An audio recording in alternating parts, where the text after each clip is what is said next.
It is good afternoon. Our first session this afternoon is titled International Legal Definitions of Persecution. It is my distinct honor to have this distinguished group of panelists this afternoon. I would begin by starting with the Right Honorable Lord Alton, the Professor, Lord Alton of Liverpool. He is a lifetime Baron. He has been a long time strong supporter of the Coptic cause and has spoken at our conference. My very first conference here, 2012, actually was, I was so impressed and tickled. The Right Honorable Lord Alton started public service as a career as a city councillor in Liverpool City Council from 1972 to 1980. He was elected Member of Parliament for Liverpool Edge Hill 1979 to 83. He was the youngest Member of Parliament at the time. And for Liverpool Mosley Hill 1983 through 1997. He was raised to the peerage as an independent life peer in 1997. The Lord is a regular contributor to the BBC Top 10 Peers. He is a strong advocate of human rights, including freedom of religion, belief, and minority rights, human trafficking, refugees, and ethical issues. He has published 12 books, most recent book, Building Bridges, What's for North Korea. The Honorable Lord was awarded Pope Benedict XVI Knight Commander of St. Gregory for human rights and charitable work. He is a patron, trustee, and associate member of a number of voluntary organizations and charities, and probably a title not too many of you guys may know. He is the chairman of Coptic Solidarity's board, advisory board. For 20 years, Lord Alton was Professor of Citizenship at Liverpool John Moore University. He is a visiting professor at Yebanian University of Sciences and Technology in China, and he is a visiting fellow at the University of St. Andrews in Scotland. It is my distinct pleasure to introduce the Right Honorable Lord Alton.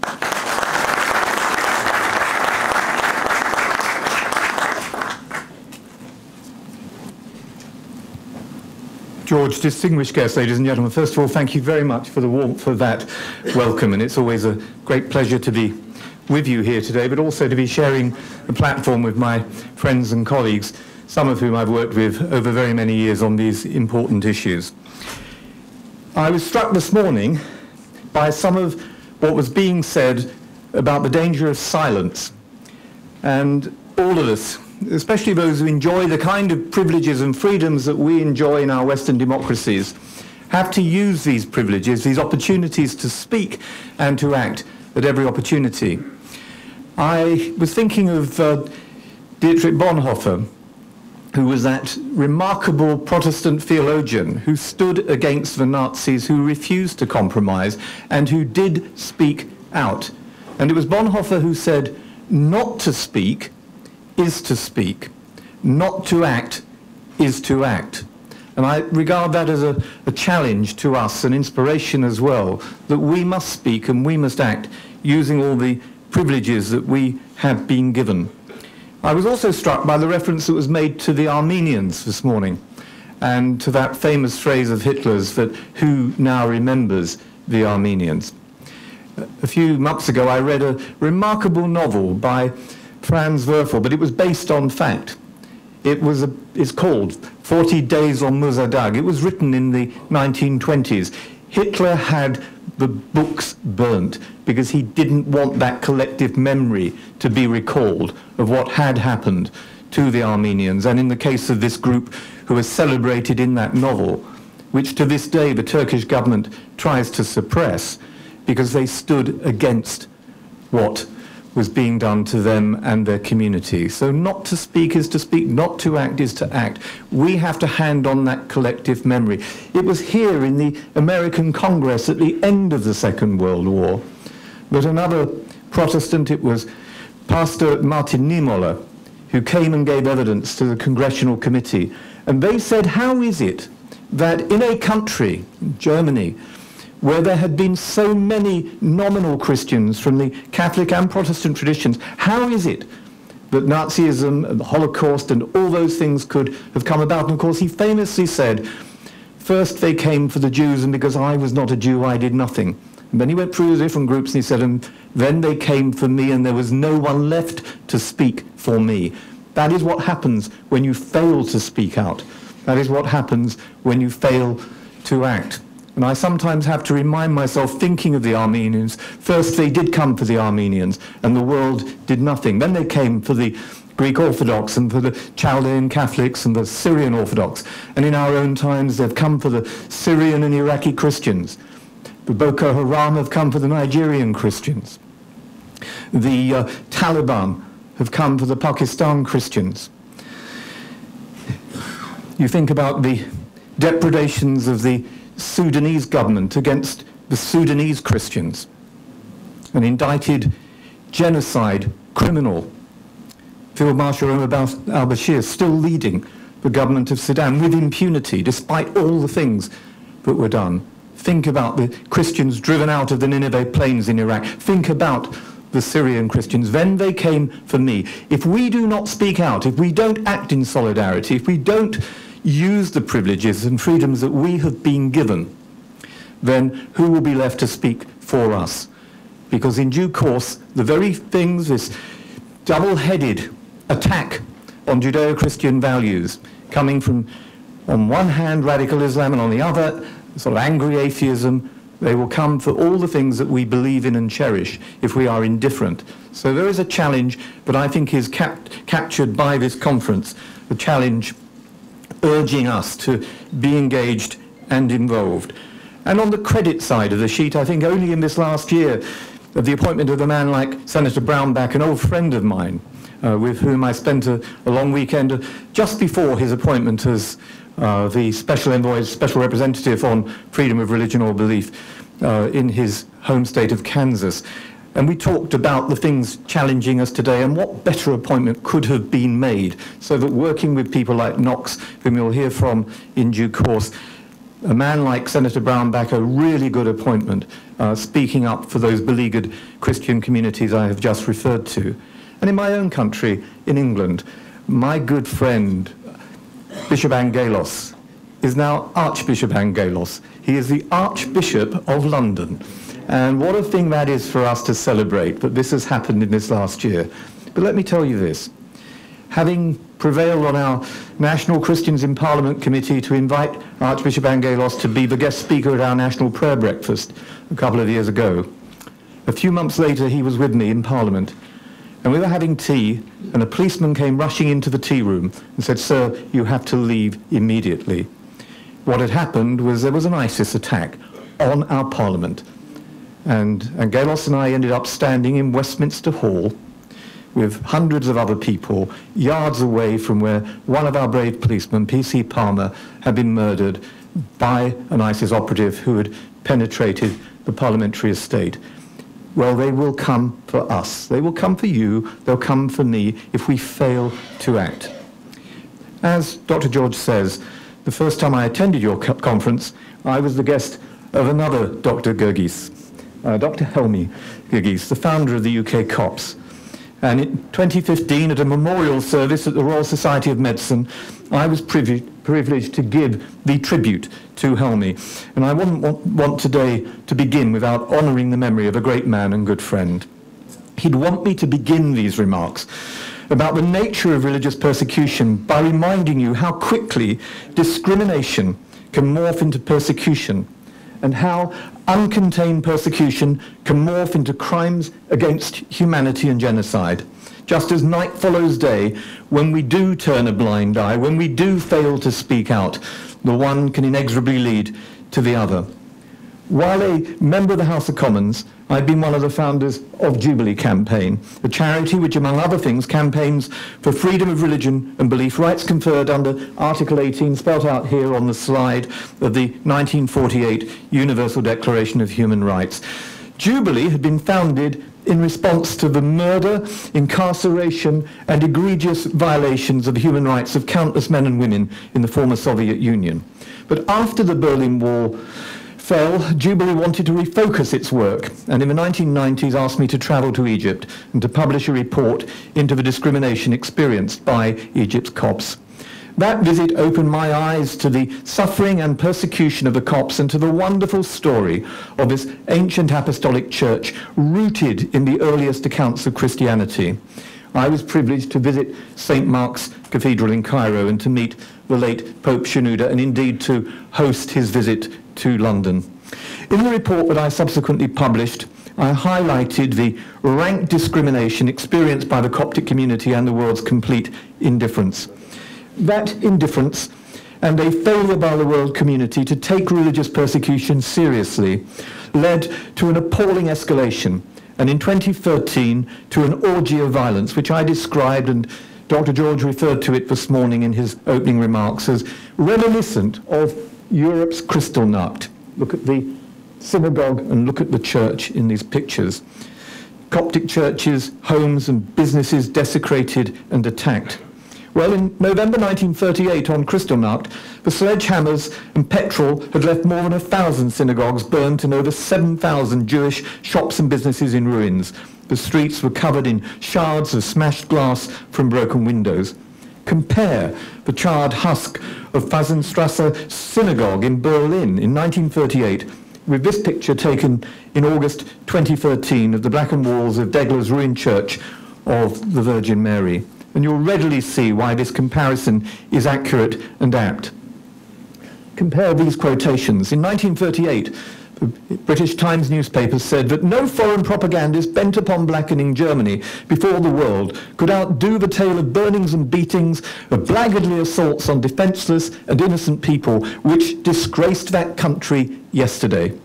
And then, in 2013, in an almost identical vein, the Times reported how, and I quote, dozens of churches, homes and businesses have been set alight and looted in Egypt, forcing millions of Christians into hiding amidst the worst bout of sectarian violence in the country's modern history. Some Coptic Christian communities are being made to pay bribes as local Islamists exploit the turmoil by seeking to revive a 7th century tax called jizya levied on non-Muslims. The Sunday Times newspaper said this, how in one village, first they daubed the Christian shops and homes with a red cross, then the mob stormed the police station before turning its wrath on the church. Attacks on the Copts, who number, as we know, about 10% of the 85 million Egyptian population, occurred throughout the country, and the attacks occurred in a climate of impunity, with the perpetrators terrorizing at leisure. As in 1938, where was the world? Where was the world in speaking out against the terrorization and persecution of a religious minority? One of my great heroes is this man, the former British Chief Rabbi, Jonathan Lord Sachs. Always mindful of the events which led to Kristallnacht, he described the assault on the Copts, these were his words, as a tragedy going almost unremarked and is, he said, the religious equivalent of ethnic cleansing. Of course, this virus of hatred is no respecter of boundaries, and this was graphically illustrated in 2015 in Libya, when 21 men, 20 from Egypt, 1 from Ghana, were murdered by ISIS. And then finally, of course, in May of this year, after a 3-year wait and a number of broken promises, the Egyptian Coptic families of those beheaded have finally received their loved ones' remains. His Holiness, Pope Tadros, accompanied by several bishops, priests and deacons, welcomed the 20 coffins at Cairo airport, from where the coffins were transported to the village of Al-Ur in Minya province and to the Church of the Martyrs of the Faith and Homeland. Epstam Noshi Lame, the widow of another of the victims, Samuel Alman Wilson, said this, "I'm very proud of my husband Samuel because he was martyred in the name of Jesus Christ, and he didn't renounce his faith. He honoured me, his sons, and Christianity." Yet, friends, despite the welcome intervention of President al-Sisi in bringing home the bodies of these martyrs, discrimination and persecution continue. On April the 9th, 2017, on Palm Sunday, the start of Holy Week, 2 Egyptian Coptic churches became a target for terrorists. At least 27 people were killed in the explosion at St. George's Coptic Church in Tanta, and 17 people lost their lives in St. Mark's Coptic Church in Alexandria. Over 100 people were injured in both attacks. A few hours after the attacks, Daesh claimed responsibility for unleashed terror. The attacks in Egypt add to the legacy of international terror with which we become so familiar in Syria and Iraq. It also adds to the legacy of a terrorist attack specifically targeting Christian communities worldwide, and to which I'll return in a moment. Last month in Egypt, there was a new report of yet more young Christian women being abducted. At least 7 Coptic Christian women and girls disappeared in Egypt last month alone, in what's becoming a recurring phenomenon and which was alluded to during our discussions this morning. The stories of Christine Lamy, these are the pictures, a 26-year-old mother of 2, 17-year-old Briscom, Mereh, a second-year student, 16-year-old Hoda Atef Gali Gurguis, Mary Adley Millard, 40, a mother of 3 from Minya Governorate, who disappeared on the 5th of April, bring shame of those who abducted them and a tragedy into the lives of every woman and their families affected. In each case, the family of the woman says she was abducted by a Muslim who wished to convert her to Islam and marry her. All the disappearances have been reported to the police. However, their families allege that they have often been met with inaction or indifference. Some have even claimed that members of the police force were involved in the disappearances. Rare here, friends, is the voice of international indignation. There can be no peace or stability in Egypt or in any of the other countries in the region if the authorities fail to uphold the rule of law, fail to intervene in preventing attacks, fail to bring perpetrators to justice, or by ignoring the violent rhetoric which whips up hatred. In a climate of fear, intimidation, coupled with historic and long-standing discrimination, it's little wonder that people try to flee. But be clear, not only is this a humanitarian outrage. If such ethnic and religious cleansing succeeded, and a country without diversity, without tolerance for difference is created, it will be a wretched place for people to live, not just for the numerical minority. All the evidence shows that countries that make a virtue of religious freedom are the most prosperous, the most stable, and the most advanced of societies. All this has been happening while Western governments and international bodies have a blind spot about religious persecution. This makes a mockery of the claims to prioritize human rights. Their human rights agendas are partial and they are selective. The United Nations cannot strengthen, promote and protect human rights if it doesn't prioritize religious freedom. In a new report on anti-conversion laws and the international response, Alliance Defending Freedom says, and I quote, that some UN entities, especially special rapporteurs, have highlighted the problems with anti-conversion laws, but other UN entities have failed to condemn them. This, they say, is emblematic of the UN's overall failure to protect religious freedom. This can give license to extremists to persecute minority and religious minority groups. Reports, some of them are here on the screen, from Aid to the Church in Need, Open Doors, Christian Solidarity Worldwide, and the United States Commission on International Religious Freedom have been portraying the dire situation of religious groups worldwide, providing examples of the persecution suffered and explaining its impact. Their reports are filled with instances of abuse, humiliation, violence perpetrated against religious groups because of them expressing their religious belief, manifesting their religious belief in public, or merely belonging to or identifying themselves with a religious group. In January, Open Doors released its watch list for 2018, an annual ranking of 50 countries where it's the most difficult, if not impossible, to live as Christians. Open Doors assessed that in 11 countries this persecution was extreme, and in 24 very high. The Oxford Dictionary defines persecution as hostility and ill treatment, especially because of race or political or religious beliefs, oppression. However, persecution is not universally understood. It has several definitions, including a legal definition under the Rome Statute. According to Article 72G of the Rome Statute, Persecution means the intentional and severe deprivation of fundamental rights contrary to international law by reason of the identity of the group or collectively. As such, persecution is a crime against humanity under Article 7.1h of the Rome Statute. The crime of persecution is a form of discrimination based on political, racial, national, ethnic, cultural, religious, or gendered grounds. However, the crime of persecution be even more severe. The crime can eventually lead, as we know, and as I said at the outset, eventually to genocide, if all other elements of genocide are established. It's been argued that extreme persecution can amount to genocide if the persecution is intended to achieve the destruction of a group in whole or in part. I haven't time now to read you this, but it's the trial chamber conclusion in Prosecutor versus Kupreshik, and I think that the notes of what I'm saying are going to be made available to you afterwards if you want to read it in full. The argument, though, has also been used by the genocide scholar Gregory Stanton, and again, I've quoted him in my remarks, and you'll be able to read them.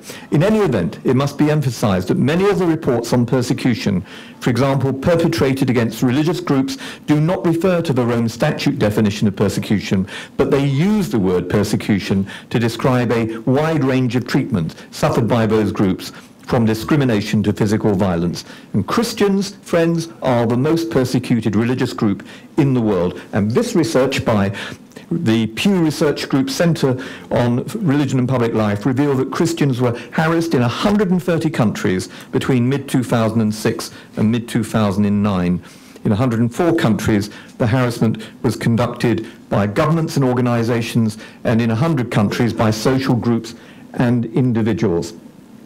These are examples from around the world. They're all in my remarks if you want to read them afterwards. But look at these photographs from places like Pakistan and the Philippines.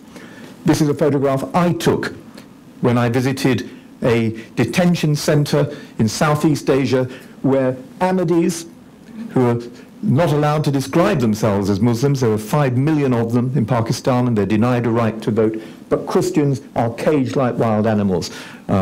I could tell you some of the appalling things that happen to Pakistan Christians. Here are some pictures that remind us about the plight of Asia Bibi, whom we heard about this morning, who is on death row. But remember Shahbaz Bhatti, who was murdered, along with Salman Taseer, who was the Muslim governor of the Punjab. I met his son only on Monday last, where I was taking evidence from a group on behalf of the parliamentary group on the Ahmadis. And his son, who had been abducted himself by the Taliban, spent 5 years in detention where they did utterly wretched and wicked things to him. His own dignity and his own heroism today in courageously highlighting what is happening to Christians, though he comes from a Muslim background, well, he has his father's DNA. Let's hope he doesn't have his father's and Shahbaz Bhatti's fate. Or you think about the response all around the world, our failure to speak out, our failure to do anything significant. Let me cut my remarks short because I know others have got to speak. We're fast approaching the 4th anniversary of the attack on the Yazidis who were sheltering on Sinjar. And on that occasion, the first government to be in touch with me about that, to say, what are we doing about it, was a Hungarian government. And bless them, despite the criticisms that George Soros and others lay at their door for their heroism and their determination to prioritize the plight of Christians and Yazidis in northern Iraq and Syria. It was the day on which the fate and future of the Yazidi community changed forever, together with the fate of other religious minorities in the region. Perhaps, friends, August the 3rd, the day that they were on that mountain, could be used to highlight our responsibilities to victims and survivors of such mass atrocities. The survivors should play some part in the decision-making about how US and other aid should be used to help rebuild their communities. The memory of the victims should motivate us to achieve more clarity in the approach taken, and religious persecution should never be tolerated again, independently of levels of persecution, independently from the actor conducting the atrocities wherever and whenever it occurs. One thing is for sure, the international community can and do much more than it has in the past. So why can we have a World Poetry Day, but not a day to speak out about all those who have suffered this plight. Maybe that's an objective we should go away from this conference, determined to bring about a day around the world, as we have Red Wednesday now in the UK, where we light up public buildings. The Coptic Cathedral, along with Westminster Abbey, Westminster Cathedral, and the Houses of Parliament were lit on Red Wednesday last November to commemorate the plight of Christians around the world and others suffering for their religious belief. Let's have a UN-sponsored day, and if they won't do it, let's do it ourselves. With an ever-growing level of religious persecution worldwide, the issue requires a systematic, structured approach. It requires all of us to play our part, and a recognition that those societies that promote religious freedom will prosper and be stable and be good places to be, and that those who refuse to take the cause of religious persecution seriously will decay, and deservedly so. Thank you very much for listening.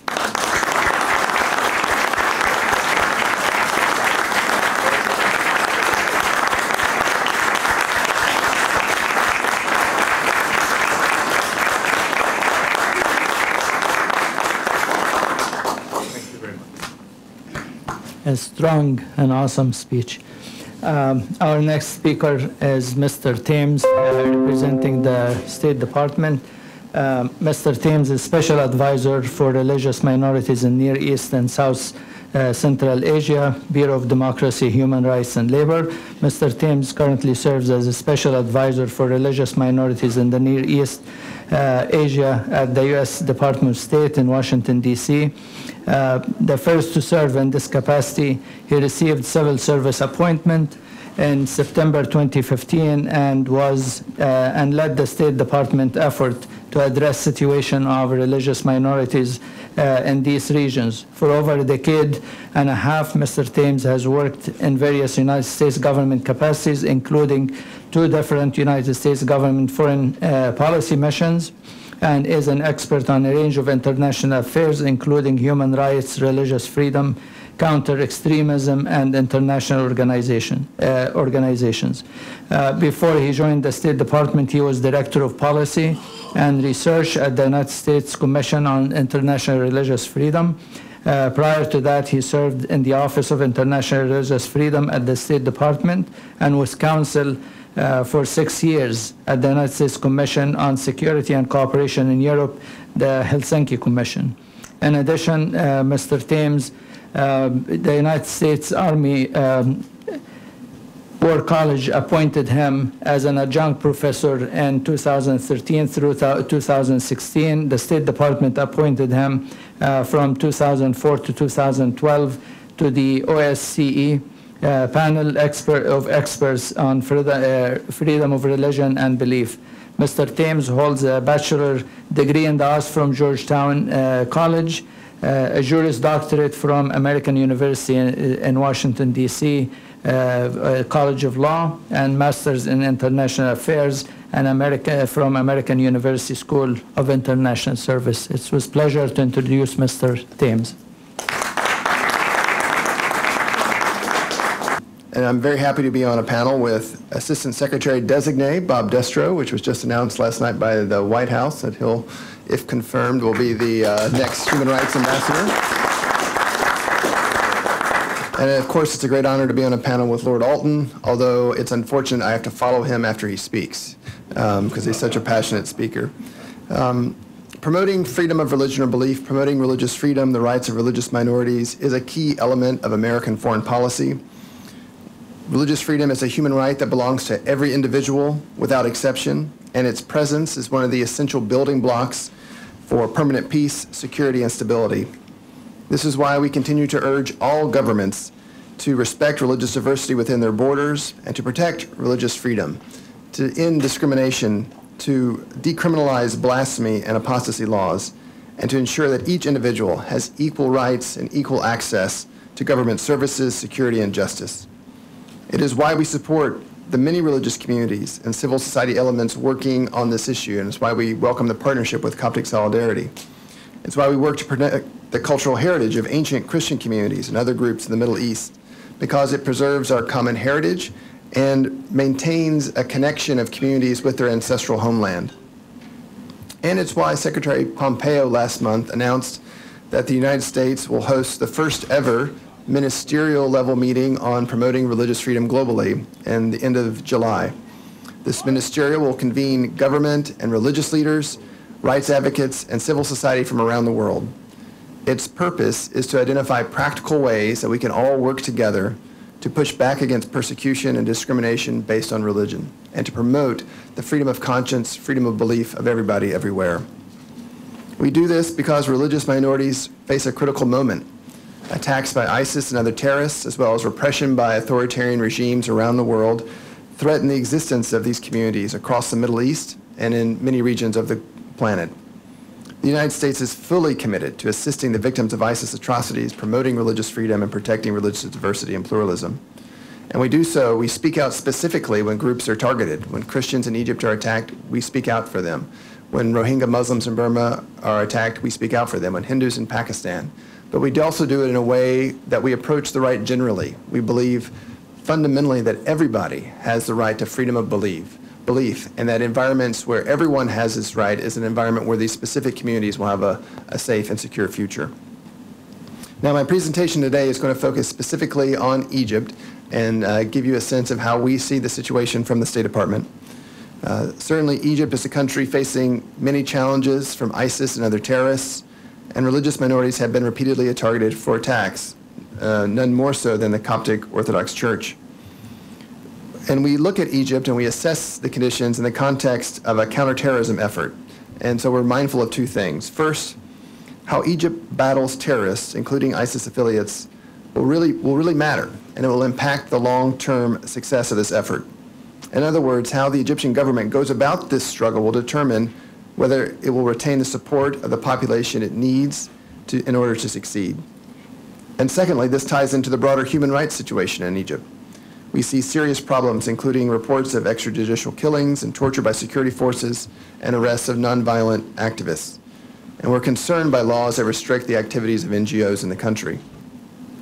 So, of course, we support Egypt's efforts to confront terrorism, but we believe strongly that to be effective, an indispensable part of those efforts must include protecting free expression, supporting free participation in the political process, and treating citizens equally, irrespective of their religious faith. And this also includes protecting space for civil society, which will play a vital role in providing services and ensuring a transparent and accountable government. Now, we understand the threats that Egypt faces from terrorists are real and deadly. Between December 2016 attack at the Coptic Cathedral and the November 2017 massacre at the mosque in the Sinai, Egypt witnessed a bloodletting by terrorists on a horrendous scale. 4 geographically dispersed attacks on Copts in Cairo, Alexandria, Tanta, and Minyan's western desert claimed more than 100 lives. And the Palm Sunday attack alone in 2017 killed at least 36 people and injured more than 100 when the bomb exploded. And in the worst massacre in Egypt's modern history, more than 300 Muslim worshippers were slaughtered in a single incident at their mosque in North Sinai. And the terrorists have killed many in the security and armed forces. We have to remember that over the same period. Now, regarding government policies impacting religious freedom, we welcome several positive steps that President Sisi and the government has made, but we continue to see areas needing attention. We certainly welcome how President Sisi has attended the Coptic Mass on Christmas for 4 years in a row. We certainly welcome how he's been outspoken in endorsing equality for all, irregardless of their beliefs. And we welcome the progress made regarding the legalization of churches and church construction. We've seen how the President Sisi has endorsed the building of a new cathedral in New Cairo. And the difficulty that churches have faced in the past obtaining permits for new church construction is well known, and they've had to frequently wait more than a decade to get those permits. So to address this situation, the Sisi government has ratified the church construction law in 2016, which included a process to legalize unlicensed churches. And so we're encouraged by what we hear from the churches that inspectors are working to issue more licenses. And while no new license have been issued to build new churches, the government has issued 4 decrees to allocate land for the sole use of churches in Port Said, Minya, Fayum, and South Sinai. We view these decrees as a preliminary step in the process of licensing new church construction. And a report by the Egyptian Initiative for Human Rights indicates that some congregations have also received verbal approvals to build churches. So this is something we're going to continue to watch and encourage the Egyptian government to follow through on. Despite this progress and this indications of progress to come, mobs still attack unlicensed churches whose applications for legalization are pending. In addition, state authorities in several places have yielded to those mobs and ordered the closure of churches. This is occurring despite the fact that the church construction law allows for churches to operate during this interim period while the Ministry of Housing reviews their applications. There's a fairly recent case in Beni Mayen in the government of Beni Suef that exemplifies this phenomenon.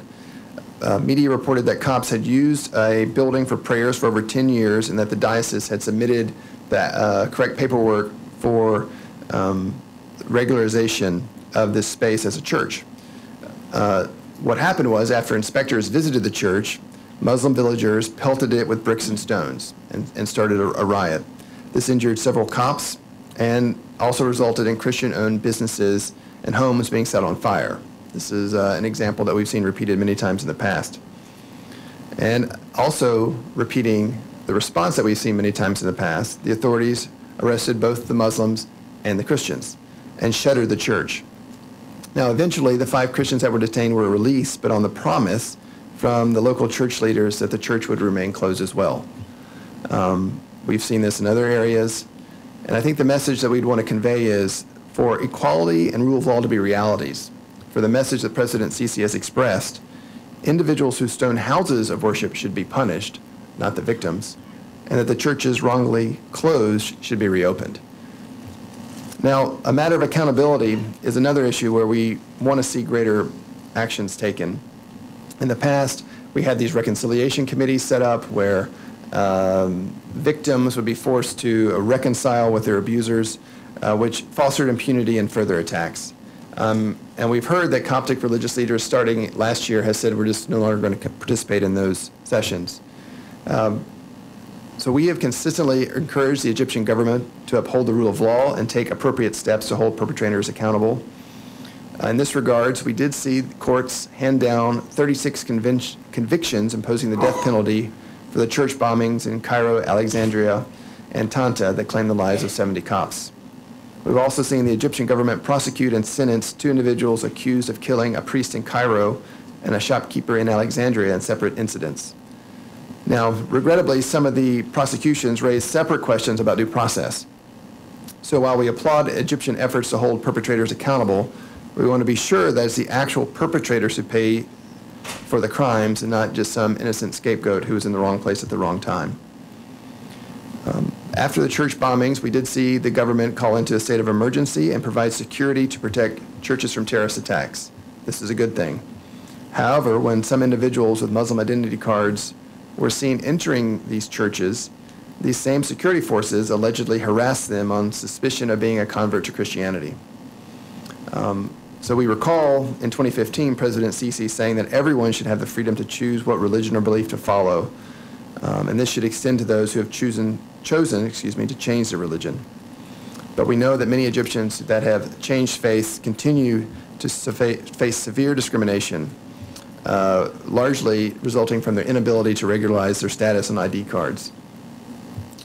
We've also welcomed President Sisi calling for tolerance, and the Ministry of Education has issued new textbooks, which it says remove passages promoting hate and the superiority of one religion over others. However, an issue of long-standing concern is the continuation of Egypt's blasphemy law. When enforced, it penalizes those for exercising freedom of expression and freedom of religion. In addition, countless others are constrained by fear of imprisonment or fines, and so self-censure, holding back from expressing their thoughts or religious beliefs. And we've seen just a simple tweet or Facebook posting can lead to someone being charged for blasphemy and being sent to jail. The United States opposes blasphemy laws, full stop. And we've observed that wherever such laws are enforced, they stifle free expression, restrict religious freedom, and lead to human rights abuses and instability. So as I begin to wrap up, we've seen some improvements in Egypt, and President Sisi has made some strong statements that are certainly positive. But there's a long way to go. One element of to indicate where is Egypt going, I think, is the level of Coptic representation in government. Copts are still underrepresented in government and public institution. There's only one member of the cabinet who's Copt. None of the 27 governors is Christian, and not a single Copt serves as a president of a university. In addition, Copts aren't the only ones that face such discrimination. We see Baha'is, Jehovah's Witnesses, and Mormons also facing severe limitations. So in closing, we all know that Egypt is a leading country in the Arab world, a country rich in heritage and culture. Yet for Egypt to truly succeed, it needs to harness the talent and creative energies of all its citizens, regardless of faith. It needs to ensure Egyptians of minority religious groups do not suffer discrimination in their daily lives. Calls for tolerance and equal treatment for all need to be fully implemented by Egypt's security forces, police, and judiciary. Conversations need to occur that will move Egyptian society towards or forward a greater appreciation for diversity and the rights of all, regardless of their faith. While we welcome these positive steps that have been taken so far, we urge Egypt to redouble its efforts to realize practical equality and freedom of religion for all, to truly foster long-term stability and prosperity for all Egyptians. Egypt's laws and policies need to provide for freedom of religion or belief for everybody, regardless of what faith they hold or whether they hold any faith at all. Thank you very much.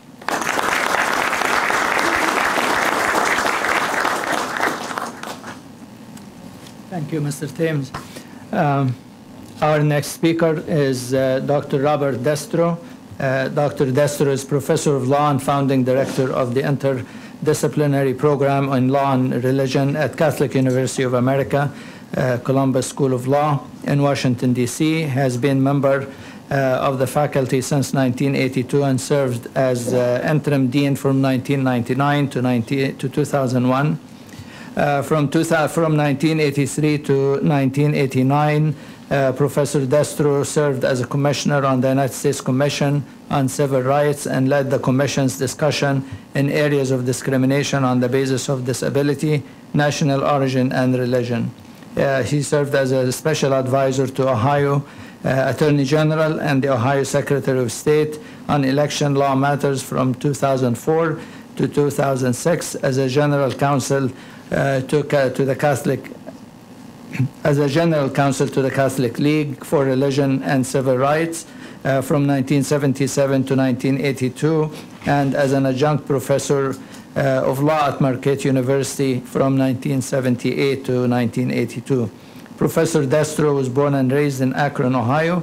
He received his bachelor's degree in the arts in 1972 from Miami University in Oxford, Ohio, and his law degree in 1975 from the University of California at Berkeley. He is co-author with Michael Arians of Religious Liberty in a Pluralistic Society, Carolina Academic Press. Professor Destro lives in Arlington, Virginia, with his wife Brenda and two children, Gina and Mark, and I will take opportunity to congratulate you on your new appointment. Thank you.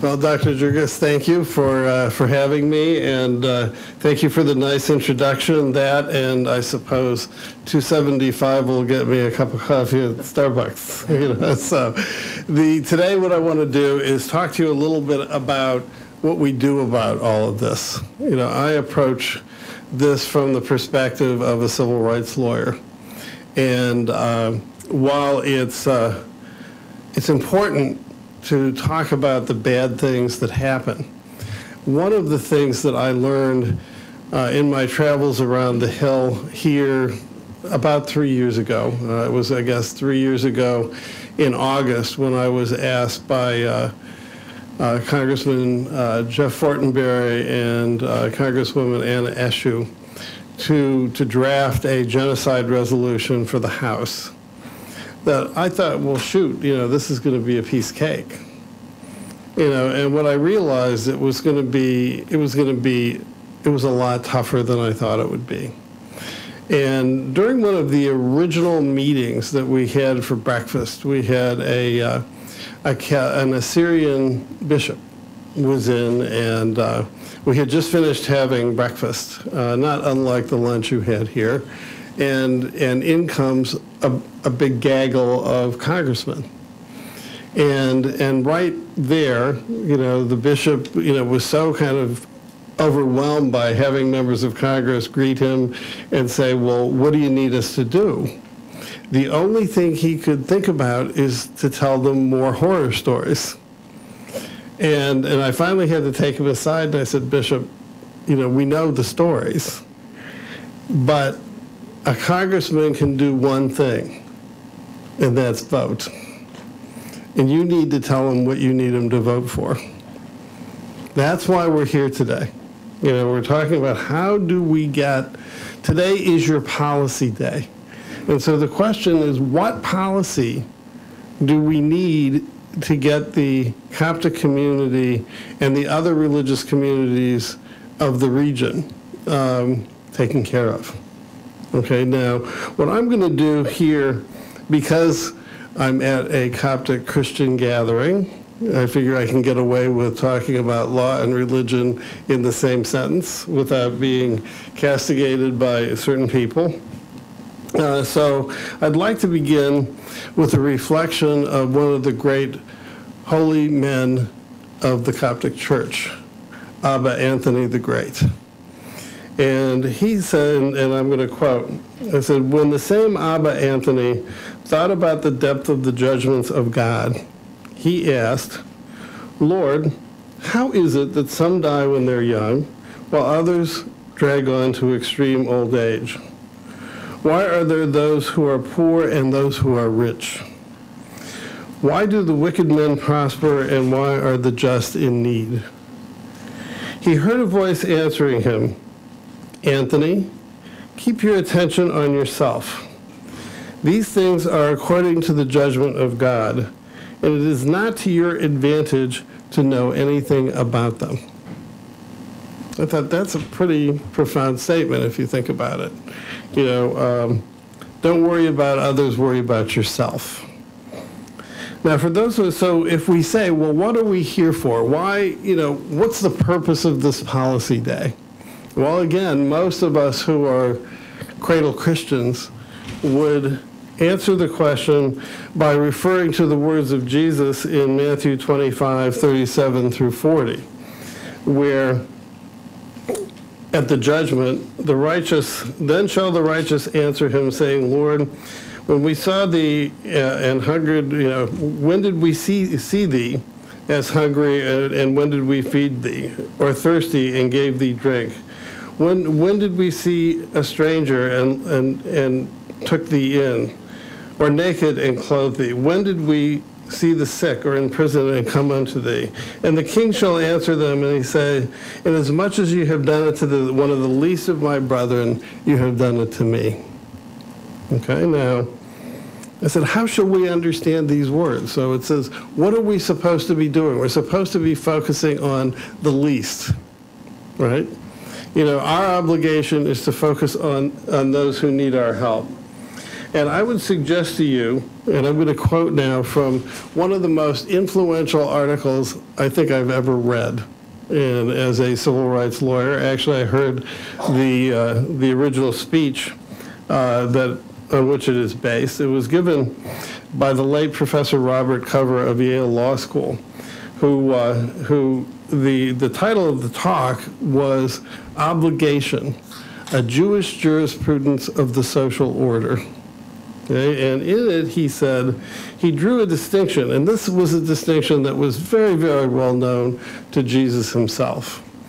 And he drew a distinction between the Jewish approach to human rights and that of the West.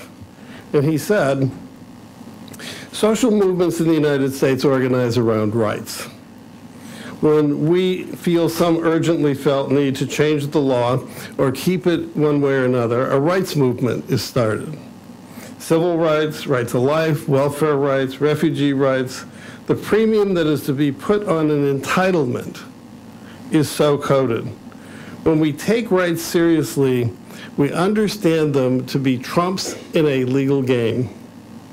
Is in Jewish law, an entitlement without an obligation is a sad, almost a pathetic thing. Okay, now you can hear that discussion going on today in the debate over what's going on at the border. Okay, and the reason I mention this question in terms of what's the legal definition of persecution, what you'll find is if you get into the legal literature on what does the word persecution mean, what you're going to find is that it's largely bound up in both refugee law and international human rights law. And what you're going to find also is that there's no definition. As one writer put it, he says, persecution is the fundamental concept at the core of refugee definition, yet its meaning remains largely undefined. The courts have been basically screaming for the legislatures to write one for quite some time. He says the same thing is true with respect to the definitions in international humanitarian law. There really is no definition. And if you think about it, there's a really good reason why there isn't. We all know, and for those of you who, I mean, just as Knox and Lord Alton were just talking about the horrific things that go on, you know, what we kind of, I think all of us instinctively know that any attempt to define the term must be flexible enough, and I'm quoting, to account for the, quote, unfortunate inventiveness of humanity to think up new ways of persecuting fellow citizens.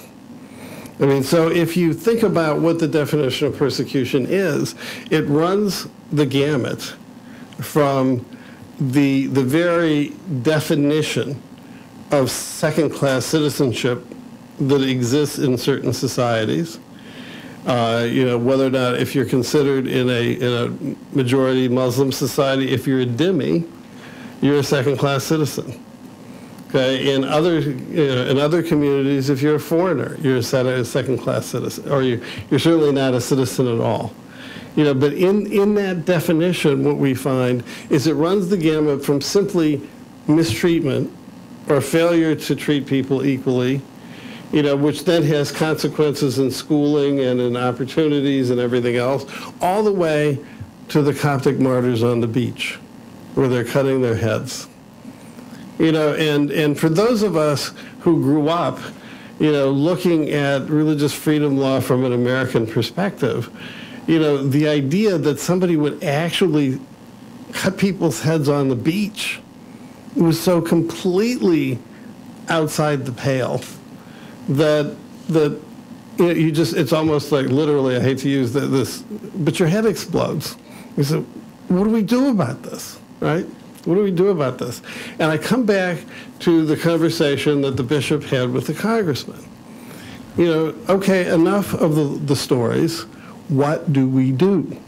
Okay, well, in order to figure out what we do, we have to think about the nature of the problem that we're facing. Now, believe me, there's religious persecution all over the world. Okay, but, you know, we make policies without, oftentimes by focusing too much on the victims and not enough on the perpetrators. And so what I want to talk about for the next few minutes is the perpetrators and what drives them. And more importantly, I think, you know, what we need to be doing here in the United States after the legislative day to get to the bottom of this. Okay, so let me just kind of go to, I have one slide here. And, you know, most of the discussion that we have had about the spread of Al-Qaeda and ISIS and what they did in Syria and in Iraq and other places. I mean, they've bombed Saudi Arabia, they've bombed Iran, you know, there is, you know, we know what they've been up to. Okay, well, what's the next battleground? This is the next battleground. I mean, we know what's been going on in Egypt, we know what's going on in Libya, you know, but if we look at where are all those people, where are all those bad guys going from Syria and from Chechnya and all the others. Where are they going? Well, they're going into the Sahel. Right? They're going into the Sahel. It's a predominantly Christian area. Unlike Syria, where there were 40 million people, roughly, there's 550 million people in this region.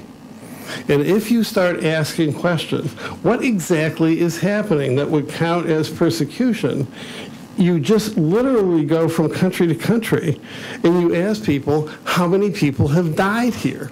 I mean, if you just focus on the people who died, 100 people what am I looking here at?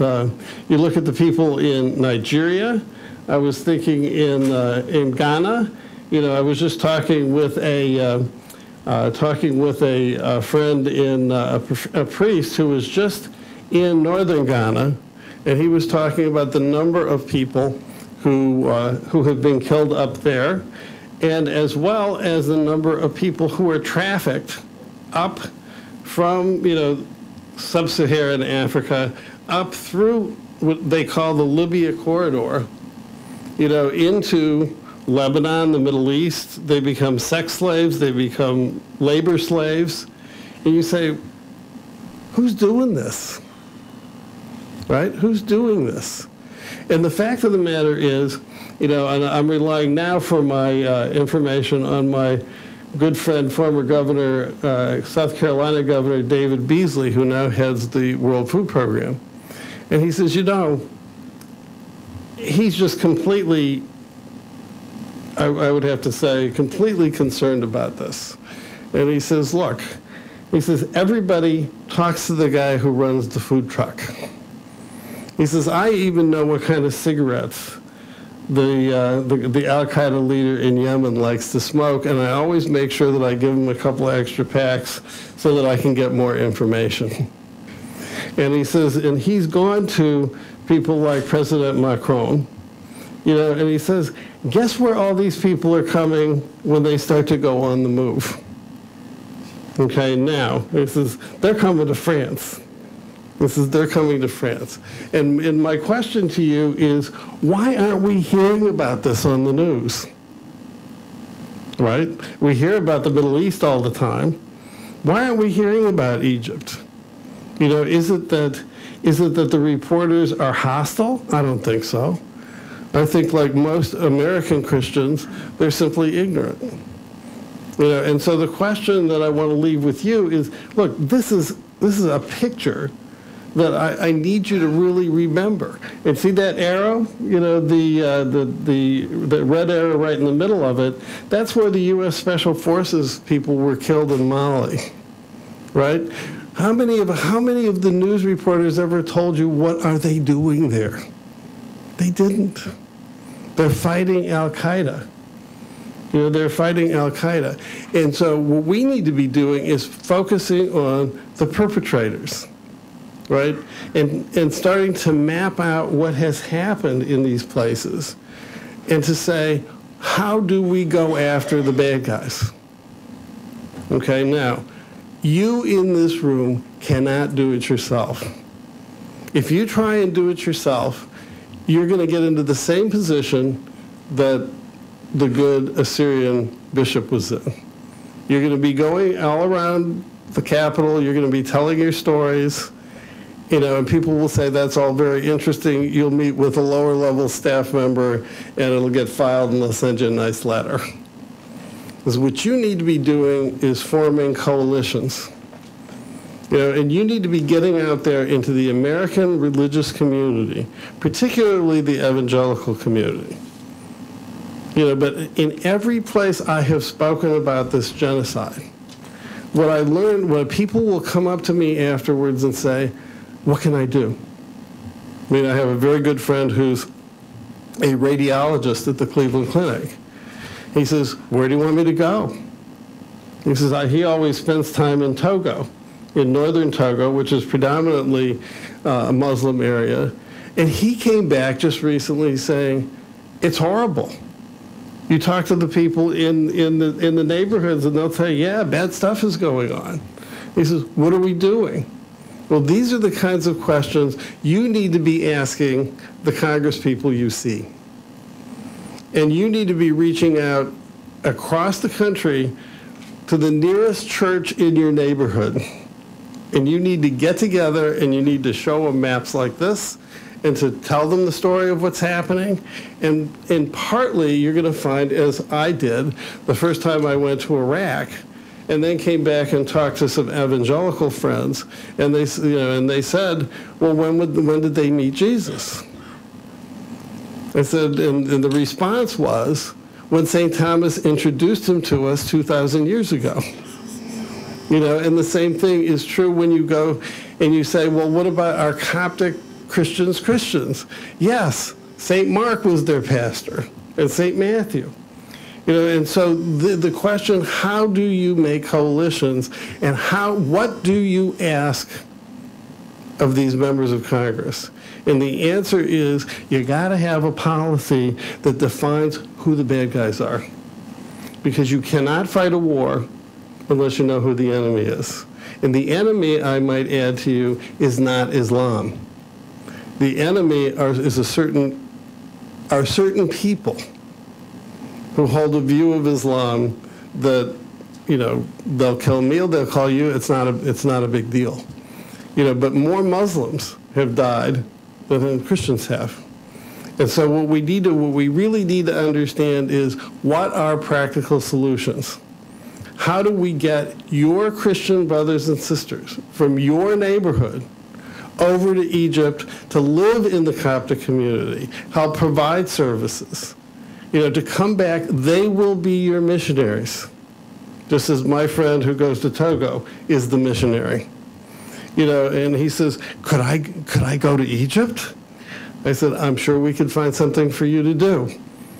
So and as you well know, this question, do you resettle people? Do you take them out? What do you do with them? That's all part of this question of persecution. So you have to decide among yourselves, what do you want the congressman or the congresswoman to do? I'll just leave you with that message, because the rest of us, whether or not I'm a law professor at Catholic U, or should the Senate consent, I become a colleague of Knox Thames here, we're still going to have to ask and answer the question, what do you want to do? And so I leave you with that question. And I'll tell you, we have to hold these perpetrators accountable and take them out of commission. Thank you very much.